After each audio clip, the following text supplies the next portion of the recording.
یہ جو present situation چل رہی ہے آج کے اجلاس میں، اس کے اوپر ایک چھوٹی سی نظم ہے سچے لوگوں کے لیے، جو آج مجھے نظر آئے گورنمنٹ کے سائڈ کے اوپر، جس میں شاہ محمود قریشی قابل ذکر ہیں۔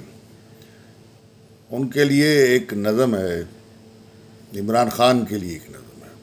سچ بولنے والے کہاں زمانوں کے غلام ہوتے ہیں، سچ بولنے والے کہاں زمانوں کے غلام ہوتے ہیں، وہ تو کہکشاؤں پھولوں کے سلام ہوتے ہیں۔ چلتے ہیں وہ انداز سے ناز سے مہکتے مہکتے، وہ زمانوں کے کہاں غلام ہوتے ہیں۔ دلبروں کی الگ ہی بستیاں ہوتی ہیں ریحان، وہ کہاں بتوں کے غلام ہوتے ہیں۔ سچ بولنے والے کہاں زمانوں کے غلام ہوتے ہیں، وہ تو کہکشاؤں پھولوں کے سلام ہوتے ہیں۔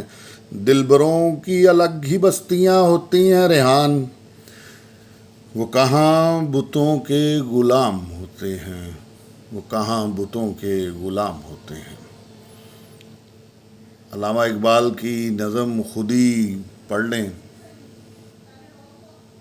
تو آپ کو سمجھ لگ جائے گی کہ بات کیا ہے، حقیقت کیا ہے، یہ زمانہ کیا ہے، یہ وقت کیا ہے، یہ مال و دولت کیا ہے، یہ رشتہ و پیوند کیا ہے۔ کچھ بھی نہیں ہے، فنا سے بقا کا کھیل جاری ہے۔ جس نے آزمائش کے وقت میں سچ کا ساتھ دیا، اس نے وقت کما لیا۔ جس نے وقت کما لیا، وہ وقت میں سفر کر گیا، بقا ہو گیا۔ جو دنیا کے جھوٹ میں پھنس گیا، وہ فنا ہو گیا، وہ اس دنیا سے باہر ہی نہیں نکل سکتا۔ سچ بولنے والے کہاں زمانوں کے غلام ہوتے ہیں، وہ تو کہکشاؤں پھولوں کے سلام ہوتے ہیں۔ دلبروں کی الگ ہی بستیاں ہوتی ہیں ریحان، وہ کہاں بتوں کے غلام ہوتے ہیں، غلام ہوتے ہیں، غلام ہوتے ہیں۔ پاکستان زندہ باد، زندہ باد۔